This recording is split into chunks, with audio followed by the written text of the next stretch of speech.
नमस्कार, मैं आरबी सिंह यादव और आप देख रहे हैं मेरा YouTube channel RB Singh Yadav editor. आज एक बार फिर एसबीआई पर हम रिपोर्ट तैयार करके बताना चाह रहे हैं कि एसबीआई किसके दबाव में और क्यों इलेक्टोरल बॉन्ड के बारे में जानकारी नहीं देना चाहता। तो हमने इसके लिए भाई रवीश कुमार का वीडियो आपके साथ शेयर किया है। हम भी इसमें अपनी बात कहेंगे, तो आप पहले रवीश कुमार को देखिए, फिर हम आपसे बात करेंगे। नमस्कार, मैं Ravish Kumar. State bank of India कह रहा है कागज नहीं दिखाएंगे। किसने चंदा दिया उसका कागज नहीं दिखाएंगे। आपको याद होगा 2019 के साल में सरकार के मंत्री कहा करते थे कागज तो दिखाना ही पड़ेगा, लेकिन जब इलेक्टोरल बॉन्ड का कागज दिखाने की बारी आई तो सांसें अटक गई हैं। जिद पर अड़े नजर आते हैं कि कागज दिखाएंगे ही नहीं। पत्रकार नितिन सेठी और तपस्या ने इलेक्टोरल बॉन्ड पर अपनी रिपोर्ट में लिखा है कि कोर्ट में अपनी दलील की तैयारी में सरकार ने दर्ज किया है कि खरीदार का रिकॉर्ड हमेशा बैंकिंग सिस्टम में रहता है और जब कोई जांच एजेंसी चाहे तो निकाला जा सकता है, मगर अब बैंक कह रहा है कागज नहीं दिखाएंगे। चुनावी चंदों पर नजर रखने वाली संस्था एडीआर ने सुप्रीम कोर्ट में याचिका दायर कर दी है। एडीआर की तरफ से वकील प्रशांत भूषण ने याचिका में कोर्ट से मांग की है कि भारतीय स्टेट बैंक के खिलाफ अवमानना की कार्रवाई होनी चाहिए। स्टेट बैंक ने जानबूझकर सुप्रीम कोर्ट की संवैधानिक पीठ के फैसले का पालन नहीं किया है। एडीआर ने अवमानना याचिका में एसबीआई की अपील को चुनौती देते हुए कहा है कि यह पूरी तरह से दुर्भावनापूर्ण है और लोकसभा चुनावों से पहले पारदर्शिता के प्रयासों को विफल करने की कोशिश है। सुप्रीम कोर्ट में याचिका दाखिल कहा है कि भारतीय स्टेट बैंक के पास इलेक्टोरल बॉन्ड पर जानकारी को तेजी से जमा करने और प्रकट करने के लिए आवश्यक बुनियादी ढांचा मौजूद है। इनकी मदद से आसानी से रिपोर्ट तैयार की जा सकती है, लेकिन बैंक ने न सिर्फ नागरिकों के जानने के अधिकार को कुचला है, बल्कि सुप्रीम कोर्ट की अथॉरिटी यानी उसकी सत्ता को भी चुनौती देने का प्रयास किया है। एडीआर की याचिका के अलावा आज रिपोर्टर्स कलेक्टिव के नितिन सेठी और तपस्या ने अपनी खोजी रिपोर्ट में स्टेट बैंक की तमाम दलीलों की धज्जियां उड़ा दी हैं। दिखा दिया है कि जब सरकार जानकारी मांगती है तब स्टेट बैंक इलेक्टोरल बॉन्ड की सारी जानकारी झट से दे आया था, लेकिन कोर्ट ने कहा तो जानकारी नहीं दी जा रही है। Do you know why rich people only sleep for 6 hours? India चारों तरफ से घिर गया है। आप इस वीडियो को आखिर तक धीरज के साथ देखिए। प्रशांत भूषण ने इस मामले में तुरंत सुनवाई की मांग की है। मेरे हो चैनल सकता को है कि अगले सप्ताह की कोई तारीख मिल जाए। आखिर इतने बड़े बैंक की साख किसके लिए दांव पर लगाई जा रही है? 15 फरवरी को फैसला आने के बाद से केंद्र सरकार चुप हो गई, स्टेट बैंक चुप हो गया। बैंक की बोली फूटी है तो सिर्फ इतनी कि अभी नहीं 136 दिनों के बाद जानकारी देंगे।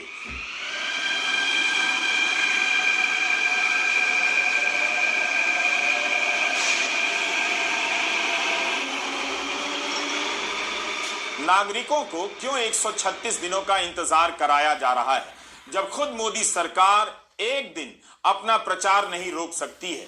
ऐसा घनघोर प्रचार चल रहा है कि लगता है अब कोई खाली जगह नहीं बची है। इन विज्ञापनों में मोदी हर चीज की गारंटी दे रहे हैं, लेकिन इलेक्टोरल बॉन्ड की सूचना की गारंटी क्यों नहीं दे सकते? नागरिक संगठन जिस सूचना के लिए 2018 से लड़ रहे हैं, उन्हें अगर तय समय पर सूचना नहीं मिलेगी, जनता को सूचना नहीं मिलेगी, तब फिर सुप्रीम कोर्ट के आदेश का और 136 दिनों के बाद आने वाली सूचनाओं का क्या महत्व रह जाएगा? सरकार अपने काम के बारे में प्रचार क्या एक दिन भी रोक सकती है? जब वो नहीं रोक सकती, तब फिर नागरिक 136 दिनों तक क्यों इंतजार करें? सुप्रीम कोर्ट का एक जजमेंट आया है।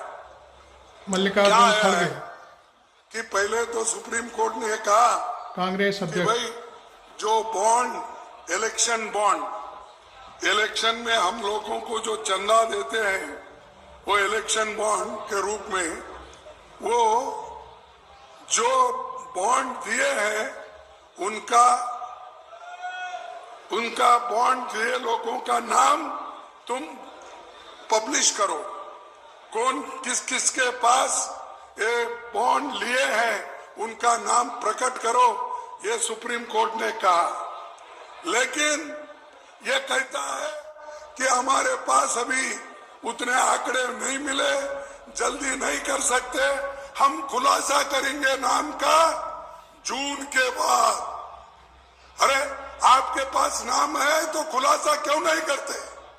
ये जो है बीजेपी की बात सुन के आज उन लोगों का नाम खुलासा नहीं कर रही है जो उनको चोरी से बॉन्ड दिए, जो ईडी में उनको क्लीन करने के लिए जो उनके पास पैसे लिए, उनका नाम खुलासा नहीं करना चाहते।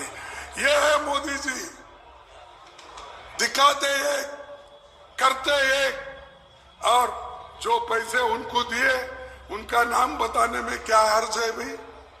क्यों आप छुपा रहे हो? क्यों आप बंद कर रहे हो? इसका मतलब यही है कि ये सारे लोग चोरी करके चंदा जमाए हैं और उसके नाम पे वो लोग और भी चंदा लूटना चाहते हैं। सुप्रीम कोर्ट ने इलेक्टोरल बॉन्ड को रद्द करते हुए कहा था कि यह बॉन्ड सूचना के अधिकार के विरुद्ध है, असंवैधानिक है। अगर समय पर सूचना न मिले तो इसका महत्व और असर दोनों नहीं रह जाता। इसीलिए कहा जाता है कि आरटीआई के साथ जब भी छेड़छाड़ हो, नजर रखिए। मीडिया आपके देश में खत्म हो चुका है। आरटीआई ही जानने का आखिरी सहारा है, कुछ भी जानने का। इसलिए इस पर नजर रखिए। हो सके तो यह किताब भी पढ़ लीजिए और समझ लीजिए कि कानून में लिखा है कि आरटीआई के तहत आपको 30 दिनों के भीतर ही सूचना मिलेगी। पहली अपील में भी अधिकतम 45 दिन दिए गए हैं। इन दोनों को मिलाकर 75 दिन लगते हैं और यहां स्टेट बैंक 136 दिन मांग रहा है। आरटीआई एक्ट में सूचना का समय तत्काल बताया गया है।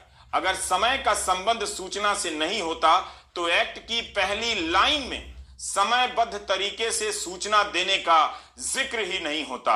सुप्रीम कोर्ट की संविधान पीठ ने इलेक्टोरल बॉन्ड को इसी आधार पर रद्द किया कि यह सूचना के अधिकार के विरुद्ध है। अब अगर 15 मार्च तक जानकारी नहीं दी जाएगी तब एक बार फिर से आपके सूचना के अधिकार का उल्लंघन होने जा रहा है। इलेक्टोरल बॉन्ड ने बीजेपी को सबसे अमीर पार्टी बना दिया है।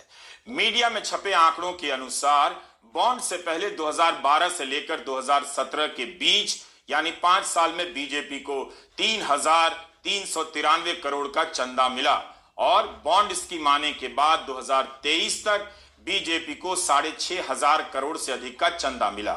चंदा करीब करीब डबल ही हो जाता है। यह पैसा किसने दिया, किस कंपनी ने दिया, बदले में उस कंपनी को क्या मिला, यही सब सामने आएगा और आना था, मगर स्टेट बैंक ऑफ इंडिया 136 दिन के बाद बताना चाहता है। आरटीआई एक्ट में तय समय पर सूचना नहीं देने पर दंड का प्रावधान है। हमारा कहना है कि स्टेट बैंक को अवमानना के मामले में सजा के अलावा समय पर सूचना नहीं देने के लिए भी दंडित किया जाना चाहिए। क्या स्टेट बैंक ऑफ इंडिया के लिए नया आरटीआई एक्ट बनेगा? क्या आप जानते हैं कि 2005 के सूचना के अधिकार कानून की पहली पंक्ति में क्या लिखा है? सूचना का अधिकार अधिनियम 2005 सरकारी सूचना के लिए नागरिकों के अनुरोध पर समयबद्ध रूप से उत्तर देने का अधिदेश करता है। इसमें आगे लिखा है कि सूचना को तत्काल खोजने के लिए नागरिकों को सूचना का अधिकार पोर्टल गेटवे उपलब्ध कराता है। 2004 में मनमोहन सिंह की सरकार आई। 1 साल के भीतर यह कानून बनाकर जनता को अधिकार दे दिया गया कि वह सरकार के भीतर हो रही गड़बड़ियों की तमाम सूचनाएं हासिल कर सकती है। उस कानून में यह भी लिखा था कि सरकार नागरिक को आसान और समझ आने वाली भाषा में सूचना देगी। कानून बनाने वालों को तब पता था कि अधिकारी अपनी गोलमोल कानूनी भाषा में उलझा देंगे। क्या मोदी सरकार ऐसा कानून बना सकती थी? इलेक्टोरल बॉन्ड बना लाई, आरटीआई का उल्लंघन करते हुए पकड़ी गई कि किसी को पता ना चले पैसा कौन दे रहा है, ऐसा कानून ले आई। इलेक्टोरल बॉन्ड का कानून आरटीआई की हर भावना का उल्लंघन करता है, इसीलिए तो रद्द किया गया।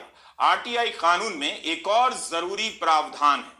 अगर जीवन या किसी व्यक्ति की स्वतंत्रता से संबंधित जानकारी हासिल करनी हो तो उसे 48 घंटे के भीतर जानकारी देनी होगी। इलेक्टोरल बॉन्ड से जुड़ी सारी जानकारी किसी भी मतदाता की व्यक्तिगत स्वतंत्रता के लिए बहुत जरूरी है। 2024 में मतदान से पहले हर मतदाता को जानना चाहिए कि उसके सामने जो पार्टी खड़ी है, जो नेता खड़ा है, उसके पीछे किसका पैसा लगा है। नेता आम गरीब मतदाता को पेंशन के नाम पर 2000 रुपए देगा और उस उद्योगपति को कई लाख करोड़ देगा। इसीलिए इलेक्टोरल बॉन्ड की जानकारी अव्वल तो 48 घंटे के भीतर आ जानी चाहिए थी। आखिर चुनाव आयोग भी इस पर क्यों चुप है? इस देश में 2019 का लोकसभा चुनाव 11 अप्रैल से लेकर 23 मई के बीच करा दिया गया। 61 करोड़ से अधिक मतों की गिनती हो गई, परिणाम आ गए। इतने बड़े काम में केवल 42 दिन लगे। 136 दिनों के बाद जानकारी आएगी तो मतदाता अब 2029 के चुनाव में इस आधार पर अपना निर्णय देने का इंतजार करेगा। अंधेरे में कोई भी मतदाता स्वतंत्र नहीं हो सकता है। याचिका में तर्क दिया गया है कि पारदर्शिता की कमी संविधान के अनुच्छेद 19(1)(a) में निहित सहभागी लोकतंत्र के सार के खिलाफ है। ये एडीआर की याचिका में है। संविधान पीठ के फैसले का सारा महत्व समाप्त हो जाएगा अगर चुनाव से पहले जानकारी नहीं आएगी। अगर स्टेट बैंक खुद गिनती नहीं कर सकता है तो वोटों की गिनती के एक्सपर्ट यानी चुनाव अधिकारियों को बुला लेना चाहिए ताकि वे सारा मिलान कर खुद ही डेटा अपलोड कर दें।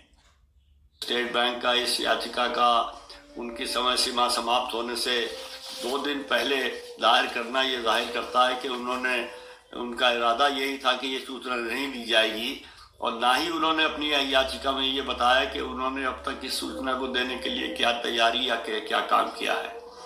दूसरी बात यह है कि जब ये स्कीम बनाई जा रही थी, विचाराधीन थी, पहला प्रपोजल ये था कि इसमें किसी तरह का कोई नंबर नहीं होना चाहिए। तो स्टेट बैंक ऑफ इंडिया ने ये इंसिस्ट किया था कि एक यूनिक नंबर होना चाहिए जिससे हम उसको ट्रेस कर सकें और एक unique number, alpha numeric unique number दिया गया था जो सिर्फ अल्ट्रा वायलेट लाइट के नीचे दिखता है, प्लेन लाइट में नहीं दिखता है। तो जब स्टेट बैंक ने खुद कहा था कि एक ऐसा नंबर चाहिए जिससे हम इसको ट्रेस कर सकें और उनका आज ये कहना कि उसको वो ट्रेस नहीं कर सकते हैं, ये तो लगता है ठीक नहीं है। तीसरी बात, जो स्कीम का क्लॉज 7 है, 7 नंबर जो पैरा है, तो उसमें ये लिखा है कि अगर 15 दिन तक इलेक्टोरल बॉन्ड को भुनाया ना जाए तो वो फिर प्राइम मिनिस्टर रिलीफ फंड में जाना चाहिए। इससे ये जाहिर होता है कि state bank of India in bonds पे नजर रखता है कि ये कब किसने भुनाया और अगर नहीं भुनाया तो फिर इसको तुरंत ही प्राइम मिनिस्टर रिलीफ फंड में जाना चाहिए। तो जब स्टेट बैंक इस पे इतनी पैनी नजर रखता है तो उनका ये कहना कि हमें 3 महीने या 3.5 महीने लगेंगे, ये तो लगता है हास्यास्पद है। तीसरी बात ये है कि जब ये स्टेट बैंक ये बॉन्ड चालू हुए तो एक कॉमोडोर लोकेश बत्रा की आरटीआई एप्लीकेशन के रिस्पांस में ये बताया था स्टेट बैंक ने कि उन्होंने 1.5 करोड़ रुपए का इंफॉर्मेशन टेक्नोलॉजी का इंफ्रास्ट्रक्चर बनाया है इन बॉन्ड से निपटने के लिए। तो अगर 1.5 करोड़ का उन्होंने आईटी इंफ्रास्ट्रक्चर बनाया और उसके बाद भी ये उसको कागज में सील्ड कवर में बंद करके रखते आए, तो ये दोनों बातें एक दूसरे के विरुद्ध है और ये ठीक नहीं है। 29 ब्रांचों से इलेक्टोरल बॉन्ड नहीं बिके हैं। इलेक्टोरल बॉन्ड सिर्फ 19 ब्रांचों से बिके हैं और 14 ब्रांचों में उनको बनवाया गया है। तो ज्यादा से ज्यादा समझ लीजिए 19 और 14 में कुछ तो ओवरलैप होगा और ओवरलैप नहीं भी हो तो 29 ब्रांचों की सूचना नहीं चाहिए, 19 और 14 की चाहिए। और एक बात यह है कि कानून ये इलेक्टोरल बॉन्ड योजना में ये भी था कि अगर कोई कोर्ट इसके बारे में सूचना मांगे या कोई लॉ एंड ऑर्डर जैसी इंस्टीट्यूशन मांगे तो ये सूचना उनको देनी होगी। तो क्या इसको ये माना जाए कि अगर कोई सीबीआई या पुलिस या इन्फोर्समेंट डायरेक्टरेट स्टेट बैंक से कुछ इसके बारे में पूछे तो वो कहेंगे कि हम ये आपको 4 महीने बाद देंगे? बैंक को 21 दिन भी कम पड़ गए, 136 दिन चाहिए। क्यों मिलना चाहिए 136 दिन? 504 घंटों की जगह 3264 घंटे क्यों दिए जाएं? किसे बचाना है? क्या छिपाना है? स्टेट बैंक ऑफ इंडिया को केवल 22,217 बॉन्ड की जानकारी देनी है। केवल 44,434 डेटा सेट होंगे, इन्हीं का आपस में मिलान करना है। तो इसके लिए 136 दिन क्यों चाहिए? एक दिन में 326 सेट डेटा होगा। क्या स्टेट बैंक एक दिन में केवल 326 सेट डेटा का ही मिलान करेगा? इतना ही डेटा संभाल पाता है यह बैंक, जबकि सारी जानकारी मुंबई ब्रांच में है। मतलब किसी को समझ नहीं आ रहा है कि आखिर कितना बड़ा घोटाला है, क्या क्या सामने आने वाला है जो जनता को बताने से रोका जा रहा है। प्रशांत भूषण ने अपनी याचिका में आरोप लगाया है कि स्टेट बैंक जानबूझकर जानकारी रोकना चाहता है, जबकि बैंक के पास हर एक बॉन्ड के नंबर हैं, जिसने खरीदा है उसकी पूरी केवाईसी है, नाम है, पता है, नंबर है। फिर भी देरी नहीं होनी चाहिए। एसबीआई पर दबाव कौन डाल रहा है? अगर आपको लगता है कि एसबीआई दबाव में काम नहीं करती है, तब आप इस खबर को देखिए। नितिन सेठी ने नवंबर 2019 में हफ पोस्ट के लिए रिपोर्ट किया था कि सरकार ने एसबीआई को आदेश दिया था कि वो एक्सपायर हो चुके बॉन्ड को भी स्वीकार करे, जबकि कानून के मुताबिक इसकी अनुमति नहीं थी। मई 2018 में कर्नाटका चुनाव का नतीजा आया, जिसमें किसी भी दल को बहुमत नहीं मिला। चुनाव से कुछ दिन पहले ही प्रधानमंत्री कार्यालय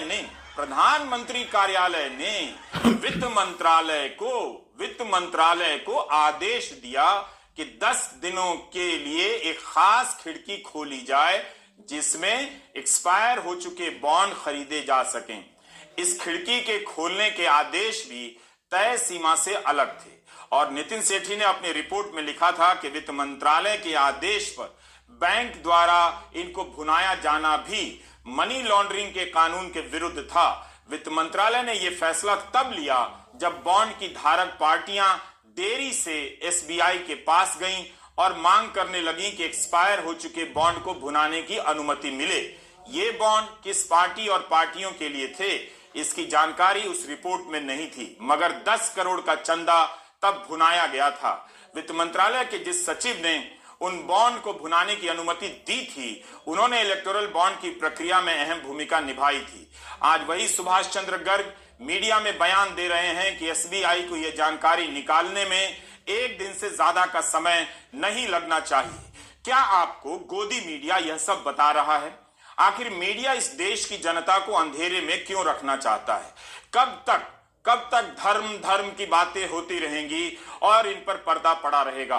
प्रधानमंत्री परिवारवाद पर ही भाषण देते हैं, असंख्य रैलियों में परिवारवाद पर बोले जा रहे हैं, लेकिन इलेक्टोरल बॉन्ड पर एक शब्द नहीं कह पाते हैं। और अब स्टेट बैंक कह रहा है कि चुनाव से पहले कागज नहीं दिखाएंगे। ये कौन लोग हैं जो एक पार्टी को 6,500 करोड़ का चंदा देते हैं? जनता क्यों नहीं जानना चाहेगी? पत्रकार नितिन सेठी कितने साल से इस रिपोर्ट को फॉलो कर रहे हैं। उनकी टीम के बाकी सदस्य तपस्या, श्री गिरीश जलिहल जैसे पत्रकारों की वजह से भारत के इतिहास का सबसे बड़ा घोटाला पकड़ा गया। नितिन की टीम ने महीनों लगा दिए हजारों पन्नों के दस्तावेज पढ़ने में। गोदी चैनलों के आलीशान मुख्यालय हैं, मगर शानदार पत्रकारिता करने वालों के पास, रिपोर्टर्स कलेक्टिव के पास अपना कोई दफ्तर नहीं। सोचिए, घोटाला करने के लिए कानून बनाया गया ताकि किसी को पता ना चले कि घोटाले में कौन कौन शामिल है। इस कानून को सुप्रीम कोर्ट ने असंवैधानिक मानते हुए रद्द कर दिया। अब आपको समझ में आ जाना चाहिए कि क्यों पत्रकारों को धरा जा रहा है, जेल में डाला जा रहा है। नितिन सेठी की तरह उत्तराखंड में आशुतोष नेगी को गिरफ्तार कर लिया गया। पत्रकार नेगी वहां पर अंकिता भंडारी की हत्या से जुड़े मामलों की रिपोर्टिंग कर रहे थे। उन पर कई तरह की धाराएं लगा दी गई हैं। हर समय जेल भेज दिए जाने के माहौल में आज रिपोर्टर्स कलेक्टिव की टीम ऐसी शानदार पत्रकारिता कर रही है, और दूसरे पत्रकार भी, जिनकी संख्या गिनती के 10 भी नहीं। अंकिता भंडारी की बात करने पर आशुतोष नेगी को कितनी कड़ी सजा दी गई है, आप अंदाजा लगा सकते हैं। सुप्रीम कोर्ट का फैसला आया और स्टेट बैंक की अपील, दोनों को लेकर गोदी मीडिया में व्यापक खामोशी पसर गई। 16,000 करोड़ का घोटाला और सरकार चंद उद्योगपतियों के नेक्सस की कहानी जिस रिपोर्ट से खुलनी है, उसे लेकर कोई दिलचस्पी नहीं। इस चुप्पी का एक ही मकसद हो सकता है, भारत की आम जनता तक मिडिल क्लास तक इस खबर को पहुंचने ना दिया जाए। नितिन सेठी और तपस्या ने अपनी रिपोर्ट में दिखाया है कि जब भी सरकार ने चुनावी चंदे की जानकारी स्टेट बैंक से मांगी है, तुरंत ही आदेश का पालन किया गया है, जबकि इस कानून के तहत जानकारी साझा नहीं की जा सकती है। सवाल उठता है कि सरकार को यह जानकारी क्यों चाहिए थी, फिर विपक्ष को जानकारी क्यों नहीं दी जा सकती है। रिटायर्ड कॉमोडोर लोकेश बत्रा ने तमाम दस्तावेज साझा कर दिखा दिए हैं कि एसबीआई ने सरकार को चुनावी बॉन्ड की जानकारी देने में कभी देर नहीं की। कभी कभी तो 48 घंटे के भीतर ही सारी जानकारी दे दी गई जो सरकार को चाहिए थी। इन कागजों से पता चलता है कि वित्त मंत्रालय के कहने पर बॉन्ड भुनाने की डेडलाइन के 48 घंटे के भीतर ही एसबीआई चुनावी बॉन्ड का सारा डेटा इकट्ठा कर सकता है। 2020 तक बॉन्ड भुनाने की हर मियाद पूरी होने पर स्टेट बैंक ऑफ इंडिया ने नियम से वित्त मंत्रालय को यह जानकारी भेजी है। State bank of India her electoral bond का पूरा ऑडिट ट्रेल रखता है।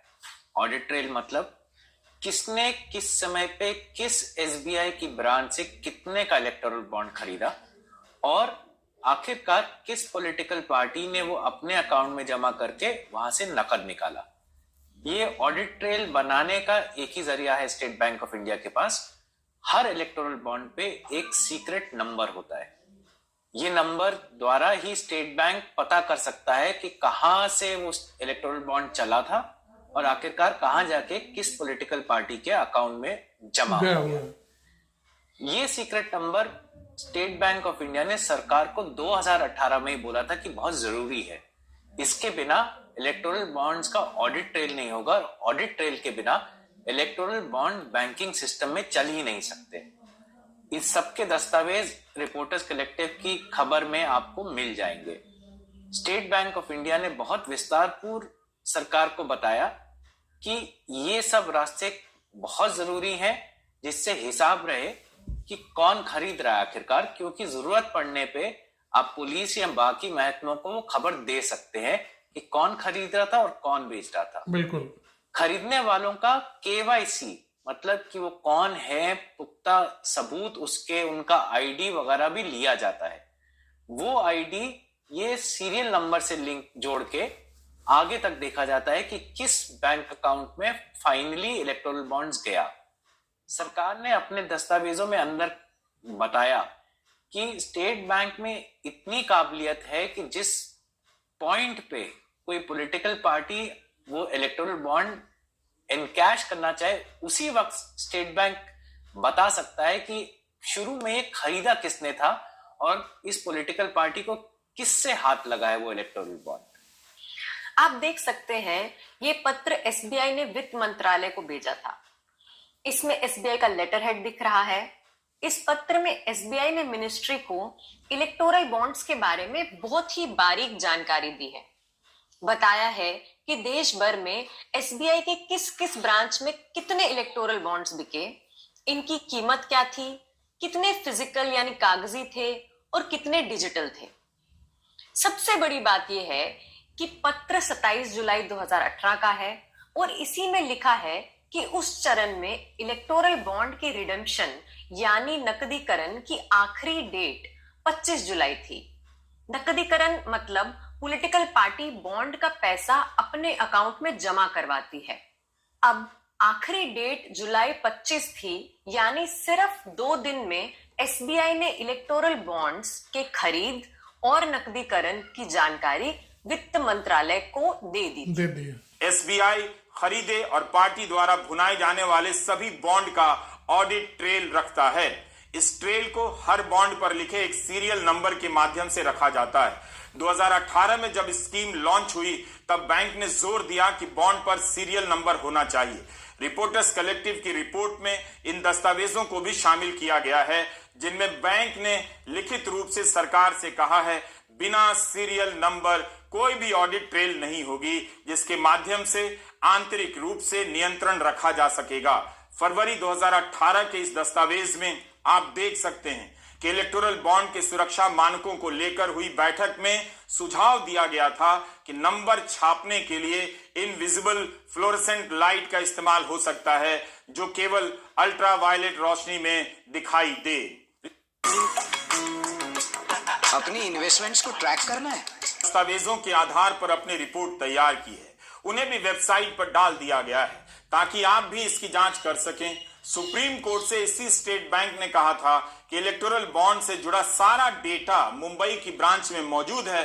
अब कह रहा है दानदाता, दान पाने वाली पार्टी का डेटा अलग अलग साइलों में रखा गया है, अलग अलग जगहों में, इसलिए समय चाहिए सबको मिलाने में। इतना बदलाव कैसे आ गया? क्या कानून में लिखा है कि इलेक्टोरल बॉन्ड केवल फिजिकल रूप में ही रखा जाएगा, इसका कोई डिजिटल प्रमाण नहीं होगा? क्या केवाईसी फिजिकल रूप में ही की गई है?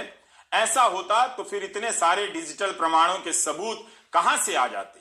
जाहिर है मामला गंभीर है और सारी कोशिश यही है कि विवाद टल जाए, इस बीच कोई ना कोई बड़ा मामला आ जाए, टॉपिक बदल जाए, किसी तरह इलेक्टोरल बॉन्ड के घोटाले को जनता तक नहीं पहुंचने दो। अक्टूबर 2017 का यह दस्तावेज सबकी पोल खोलता है, सूचना के अधिकार से हासिल है। आपने चैनल सब्सक्राइब नहीं किया तो जरूर कर लें। इस पर प्रशांत क्योंकि गोयल वीडियो के दस्तखत काफी हैं, लंबा जो है उस समय और बजट पूरी सचिव जानकारी थे। है, भरपूर वित्त मंत्रालय जानकारी ने जो माना आपको है कि सहयोग जैसे करेगी ही बॉन्ड को बातचीत कोई करने में, भुनाता है, लोगों को बताने में। स्टेट बैंक ऑफ इंडिया को पता चल जाता है दान देने वाला कौन था, पैसा किस राजनीतिक दल को मिला। अगर बॉन्ड खरीदने वाले का नाम नहीं होगा तभी भी स्टेट बैंक को पता चलेगा, क्योंकि बिना केवाईसी के आप बॉन्ड खरीद ही नहीं सकते। स्टेट बैंक ऑफ इंडिया की दलीलें बहुत कमजोर मालूम पड़ती हैं। सुप्रीम कोर्ट उसके खिलाफ अवमानना की कार्रवाई करेगा या नहीं? क्या स्टेट बैंक ऑफ इंडिया को 136 दिनों की मोहलत मिल जाएगी? कई सवालों के जवाब आने बाकी हैं। फिलहाल जो रिपोर्ट आ रही है उससे यही पता चल रहा है कि हर हाल जानकारियों को रोका जाए। हम कहां आ गए हैं? एक बैंक सुप्रीम कोर्ट के आदेश का पालन नहीं कर रहा है। इस बॉन्ड के पीछे का खेल खेलने वालों का आत्मविश्वास कितना बढ़ गया होगा, यही कि वो जो चाहेंगे अब वही होगा।